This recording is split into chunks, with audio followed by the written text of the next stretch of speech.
ప్రవక్త ఒక హెచ్చరికను మనకు తెలియచేస్తూ ఉన్నాడు. ఈ లోకంలో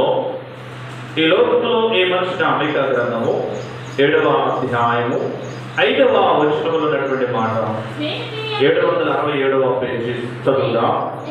స్నేహితుని యందు నమ్మిక ఉంచవద్దు, ముఖ్య స్నేహితుడిని నమ్ముకునవద్దు. నీ కౌగిలిలో పండుకుని ఉన్న దాని ఎదుట నీ పెదవుల ద్వారమును దేవుని వాక్యము సెలవిస్తున్నటువంటి మాట ఏంటంటే, స్నేహితుని యందు నమ్మిక. నరులను నమ్ముకున్నట కంటే యెహోవాను ఆశ్రయించుట మేలు. ఈ నరులలోనే స్నేహితుడు ఉన్నాడు, భౌతికమైన స్నేహితుడిని నమ్మవద్దని తెలియజేయట్లేదు, కానీ స్నేహితుడే సర్వస్వాన్ని భావించవద్దని దేవుడు వాక్యం సెలవిస్తుంది. నీకు ఒక మంచి స్నేహితుడు కావాలి, నీ భావాలు పంచుకునే స్నేహితుడు కావాలి, నీ కష్టాన్ని పంచుకునే స్నేహితుడు కావాలి, నీ కష్టాలలో నీ పక్షాన్ని నిలబడే స్నేహితుడు కావాలి. అయితే వీళ్ళు స్నేహితుడే సర్వస్వాన్ని భావించి ఈ లోకంలో గుడ్డిగా వెళ్ళవడని దేవుని వాక్యము ఖచ్చితంగా హెచ్చరిక చేస్తుంది. ఎందుకంటే దేవుని వాక్యములో రాయబడిన ఏ మాట కూడా నిరర్థకము కాదు. ఎందుకంటే దేవుని వాక్యం మేకా గ్రంథములో ఇది ప్రవక్త అయినటువంటి మేకా ఇశ్రాయేలు ప్రజలకు తెలియజేస్తూ ఉన్నాడు. ఓ ఇశ్రాయేలు ప్రజలారా,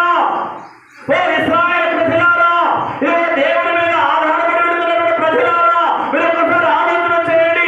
ఈ లోకమైన స్నేహం మంచిదే, ఈ లోకమైన స్నేహితులు మంచివాళ్ళు, కానీ హెచ్చరికతో కూడిన మాట తెలియజేస్తా ఉన్నాడు. ఒక హెచ్చరికతో కూడినటువంటి మాట తెలియజేస్తున్నాడు. స్నేహితుని యందు నమ్మకం ఉంచవద్దు, దయచేసి పరిపూర్ణ నమ్మకం ఉంచవద్దు. దేవునితో నమ్మకం ఉంచాలి. నీ స్నేహితుల మీద నమ్మకం ఉంచవద్దు, కానీ నీ దేవుని మీద నమ్మకం వచ్చితే, నీ దేవుని మీద నమ్మకం వచ్చి సాగిపోగలిగితే, దేవుడు అంటున్నాడు, నమ్మటిని ఎవరైనప్పుడు నమ్మువానికి సమస్తము సాధ్యమే.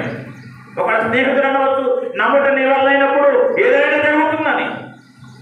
ప్రతి కళాశాలలో మేము తరగతులు పొందుతున్నప్పుడు ఒక సంస్థ హిమ్ అనేటువంటి ఒక సంస్థ మొదట ఏం చేసేవాళ్ళు అంటే, వాళ్ళు మనం కొంత ద్రవ్యం కడితే, ఒక 1000 రూపాయలు కడితే మొదట 2 నెలలు 300 రూపాయలు వాళ్ళు ఇస్తారు. తదుపరి 600 రూపాయల వరకు వాళ్ళు ఇవ్వడానికి అదొక ఆకర్షణతో కూడిన స్కీము పరిచయం చేశారు. ట్రైనింగ్ కాలేజీలో ఉన్న వాళ్ళందరం బాగా కట్టేశారు. ముందుగానే మా ట్రైనింగ్ కాలేజీలో ఒక వ్యక్తి మాతో పాటు ట్రైనింగ్ అవుతున్నవాడు నిలబడి, నమ్మిన వానికి సొమ్ము, నమ్మన వానికి సుమ్ము అన్నాడు. దానికి చాలా క్విక్ వచ్చేస్తాను. ఈరోజున సైబర్ నేరాలు ఎక్కువైపోయాయి. మీరు ఏదో లాటరీ టికెట్ వచ్చింది, ఒక 1000 రూపాయలు కొట్టు, లేకపోతే 5000 కొట్టు, 10,000 కొట్టు, 1,00,000 రూపాయలు కొట్టు అంటున్నారు. కొట్టిన తర్వాత లాటరీ లేదు, ఆ డబ్బులు తెలియగలిగిన వాళ్ళే, విధిని అభ్యసించిన వాళ్ళే, జ్ఞానం కలిగిన వాళ్ళే, వీళ్ళే పడిపోతూ ఉన్నారు. వీళ్ళే ఆలోచన చేస్తారు. ప్రియ దేవుని సంగమా, ఈ భూమి మీద నమ్మదగిన మనుషుడు లేడు, ఈ భూమి మీద నమ్మదగిన వ్యక్తులు లేడు. నీ దేవుడు ఈ ఉదయకాల సమయంలో వెళ్ళి మాట్లాడుతూ ఉన్నాడు. నీతో స్నేహం చేయడానికి ఆయన ప్రాణం పెట్టాడు.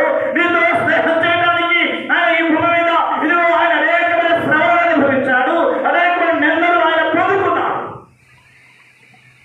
ఆయనతో స్నేహం చేయడానికి ఇష్టపడితే ఈరోజే నీతో కలిసి నడవడానికి ఆయన ఆలోచన కలిగిన దేవుడు. నువ్వు ఆయనతో